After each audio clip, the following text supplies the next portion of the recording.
दोस्तों, दूधो नहाहो पूतो फलो, यानी दूध से स्नान करो और आपके घर में पुत्र हमेशा खेलते रहें। दूधो नहाओ पूतो फलो, यह एक लोकोक्ति है, मुहावरा है। आप इसे कुछ भी समझें, परंतु यह बड़े बूढ़ों के द्वारा दिया जाने वाला आशीर्वाद है। और ये आशीर्वाद किसको दिया जाता है? घर में जब शादी होकर के और जब वधू आती है घर में, और जब तक बेटा नहीं होता तब तक भी यह आशीर्वाद बड़े बूढ़ों के द्वारा दिया जाता है कि दूधो नहाओ पूतो फलो, घर में दूध की गंगा नदी बहती रहे और पुत्र आपकी गोद में खेलते रहे। अब वो आशीर्वाद जो दिया जाता है वह आज भी बड़े बुजुर्गों के द्वारा दिया जाता है। इसका एक बड़ा कारण होता है कि हमारे घर की वृद्धि केवल संतान से होती है, पुत्र से होती है, और घर में खुशहाली दूध से आती है। दोस्तों, हमारे पितृदेव भी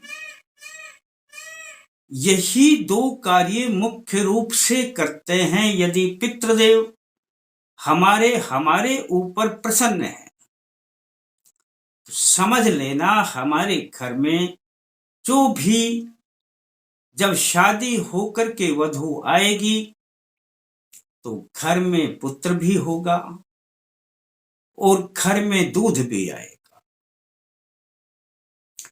ये दोनों काम पितरों के द्वारा किए जाते हैं, परंतु आप पितरों के लिए क्या करते हैं, आप इसे थोड़ा सा समझ लें तो आप जीवन में कभी भी अपने पितरों की तरफ से ना तो परेशान होंगे, आपके पितृ सदा आप पर प्रसन्न रहेंगे, कृपा बरसाएंगे, और आपके घर में किसी की शादी नहीं हो रही तो शादी होगी, क्योंकि तभी तो बच्चे होंगे और फिर बच्चे भी होंगे। दोस्तों, आजकल दूध का तो पता नहीं, पर ये जो दूध है ना, अब ये थोड़ी समस्या है कि हर व्यक्ति अपने घर में दूध पैदा नहीं कर सकता। चलो कोई बात नहीं, दूध कहीं से भी घर में आ जाता है। दूध का आना भी घर में उतना ही शुभ माना जाता है। घर का दूध हो तो फिर कहने ही क्या है, लेकिन घर का दूध नहीं है तो जब दूध आता है बाहर से आप लेकर के आते हैं, तब दोस्तों बस यही एक छोटा सा उपाय है। आप अगर समझ गए तो समझ लेना, आज से ही आपके पितृदेव आप पर बरसाएंगे अपनी पूरी कृपा।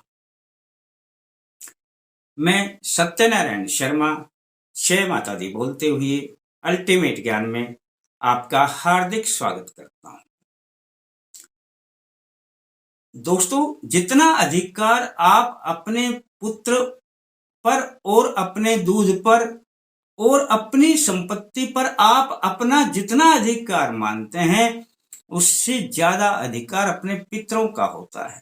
बस इस बात को समझ लें।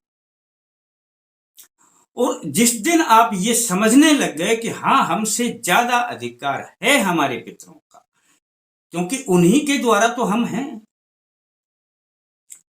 और जिस दिन ये बात आप समझ गए कि इन पर पहला अधिकार हमारे पितरों का है, तो बस वहीं से समस्या का समाधान भी हो जाएगा।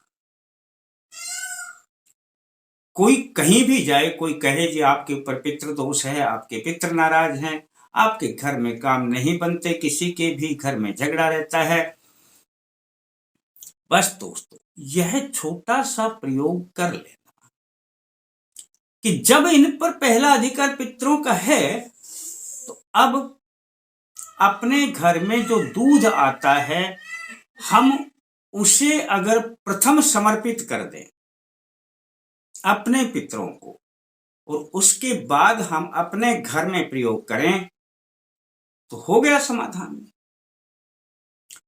और पितृदेव इतने प्रसन्न होंगे दोस्तों, ये चरा से दूध का कमाल है। आपके घर के अंदर दूध है तो बहुत बढ़िया है। आप उस दूध को प्रयोग करने से पहले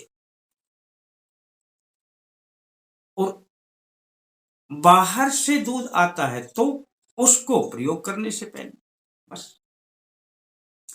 आपने अपने घर में दोस्तों एक स्थान कोई भी बना लेना है अपने पूजा स्थान को छोड़कर।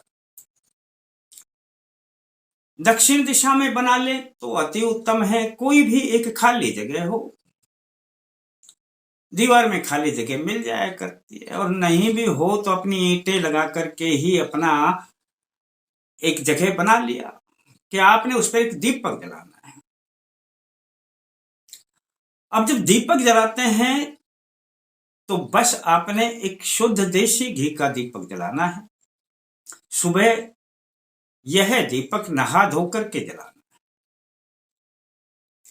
और यह जो दूध आता है, इस दूध में से आपने अपनी अनामिका उंगली से, जो छोटी उंगली के पास वाली उंगली है, इस उंगली से 3 बार उस दूध में से छींटे लगाने हैं दीपक की ओर।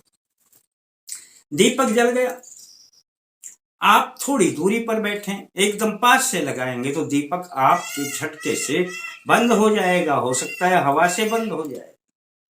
थोड़ी दूरी पर बैठे और दूर से ही आपने दीपक की ओर 3 बार ये छिटके लगाने हैं दूध के। एक बार डुबाया, छींटे लगाए, दूसरी बार डुबाया, छींटे लगाए, तीसरी बार डुबाया, छींटे लगाए। और जब छींटे लगाते हो तो आपने बोलना है ओम श्री पितृदेवाय स्वधा। बस दोस्तों इतना सा काम है। अब आप कहेंगे कि ये जो सारा दूध लेकर के आया है, ये लेकर के बैठना है हमें, या इसमें से कुछ दूध निकाल करके लाएं? दोस्तों जब भी आपके घर में दूध आता है तो थोड़ा सा दूध उसमें से निकाल लें। पहले जरा सही निकाल लें, 1-2 चम्मच ही निकाल लें। इसको में से आपने भोग लगाना है। शेष दूध आप किसी भी तरीके से बर्त। आपको यदि जोत बाद में करनी है तब भी कोई बात नहीं, पर उसका दूध निकल गया हो जाएगा, उसी में से आप उसका दूध पहले ही निकल गया, फिर आप दूध को आप प्रयोग में ला सकते हैं अपने वाले दूध को। अब आपने 3 बार ऐसा कर दिया। अब जो दूध थोड़ा सा भी चाहे शेष बचा है उसको छींटे लगाने वाला पी ले। बस इतना सा प्रयोग है दोस्तों। यह प्रयोग आप रविवार से प्रारंभ कर देना और केवल 21 दिन ही करके देख लेना। अगर आपको इसमें सब कुछ दिखता है कि सब कुछ बदलने लगा है, प्रयोग को बढ़ा देना, फिर आपका जाता क्या है। नहीं, 21 दिन आप इस प्रयोग को एक बार अवश्य आजमाएं। आपके पितरों की अब पूरी कृपा आपके पास ही आएगी दोस्तों। 21 दिन में आप कहीं पे चले गए बीच में तो किसी को भी घर पे कह देना, लगा देना। घर पे कोई जेंट्स ना हो, अगर लेडीज लगा दे तो अपना घूंघट करके लगा देना दोस्तों, काम हो जाए। पर अपने घर में 21 दिन तक ये जरूर कर लेना। आपकी बुद्धि मानती है तो कर, अच्छा लगता है तो किसी को बता देना, थोड़ा और अच्छा लगे तो लाइक कर देना। फिर मिलते हैं दोस्तों नए अंक के साथ, तब तक के लिए जय माता दी।